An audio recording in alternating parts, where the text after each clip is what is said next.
Hello buddies. In this video, let us discuss what is the tax rates applicable on capital gains special income. Now, if there is a capital gains on the transfer of three assets, guys, I name them as EFT in short. E stands for equity shares listed on recognized stock exchange, and F stands for units of equity oriented fund, and T stands for units of business trust. Only three assets are covered there. And if it is a long-term capital gain, means if it is a long-term capital asset, when you have transferred it, it will be termed as long-term capital gain. It is covered under section 112A. And the tax rates depends on the date of transfer, guys. The tax rates depends on the date of transfer. If the date of transfer is between 1st April to 22nd July of our previous year, then the tax rate is 10%. Whereas if the date of transfer is from 23rd July to 31st March, then the tax rate is increased to 12.5%. And up to 1,25,000 per annum. Per annum, it is not taxable. Per annum, up to 1,25,000, it is not taxable. But please be careful, guys. Whatever is the amount of long-term capital gain, entire amount first include it in the total income calculation under the head capital gains. Only while calculating that tax, we have to reduce 1,25,000. 1,25,000. And here students might have confusion. Sir, what if I have the long-term capital gain both before 23rd July as well as after 23rd July? Then I will just give an example for it. Guys, assume you have 1 lakh gain year, 1 lakh gain year. So here nothing is taxable. Here another 25,000 you will reduce, and remaining 75,000 will be taxable at 12.5%. 12.5%. Then, sir, what if it is 2 lakh each? Let me change the scenario. Let me change the scenario. Sir, here 2 lakh we have, here 2 lakh we have.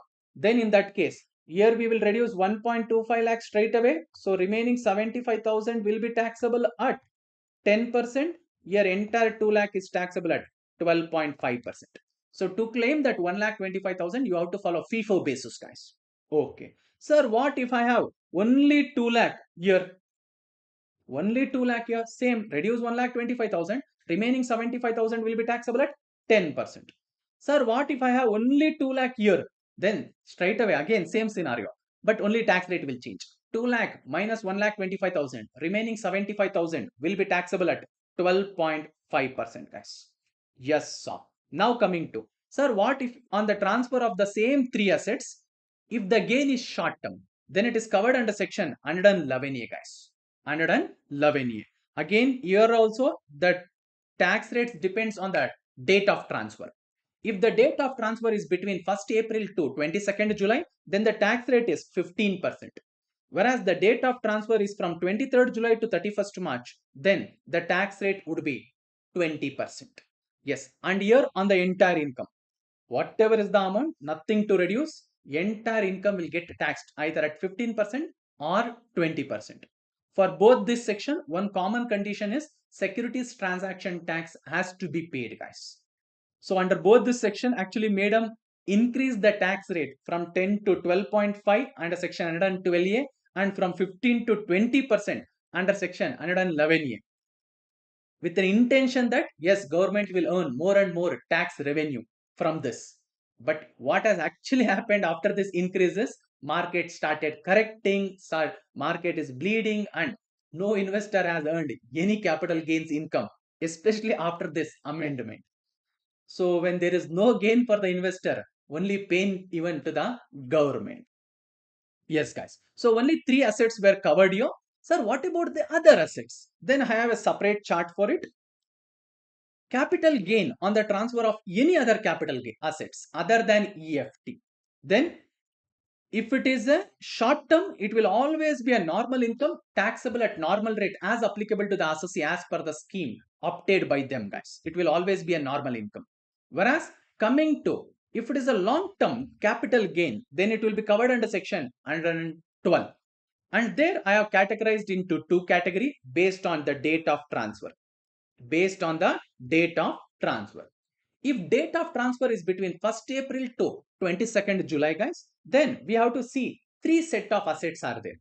What are those, sir? First is unlisted securities, And there you see who is the assessee who has transferred it.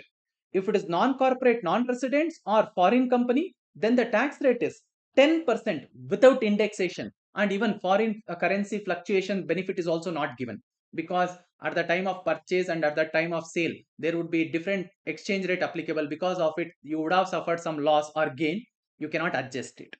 Yes. Then coming to the other associates, other than non-corporate, non-resident and foreign company, for them with indexation, the tax rate is 20%. Then coming to listed securities or zero coupon bonds, they have a choice. That is, the assessee has a choice.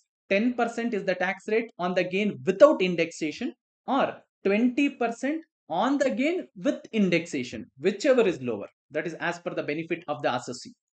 If it is any other assets like land, building, gold and all, the tax rate applicable is 20% on the long-term capital gain, which is computed with indexation, guys. This is when the date of transfer is from 1st April to 22nd July. Sir, what if the date of transfer is between 23rd July to 31st March? Guys, even if it is after 31st March also, same rates continues, but we are more bothered about our previous year. Our previous year will end on 31st March. So accordingly, I have taken only the end date as that. Okay, only two category here is there. If the asset transferred is land or building by a resident individual or HUF who has acquired this property before 23rd July but transferring it after 23rd July, then the tax rate applicable for them is 12.5% on the gain which is computed without indexation, or 20% on the gain which is computed with indexation, whichever is lower. But please be careful, as I have covered it in my previous video, this is applicable only for tax calculation. Whereas the income, whatever we would have computed without indexation, should be included under the head capital gains, guys. Then if it is any other assets or assessee other than resident individual and HUF, the tax rate would be 12.5% without indexation, guys. Without indexation. This is one of the important change which has happened, guys. Very important from exam point of view. So if you want, please watch it again and again and have more clarity. Thank you.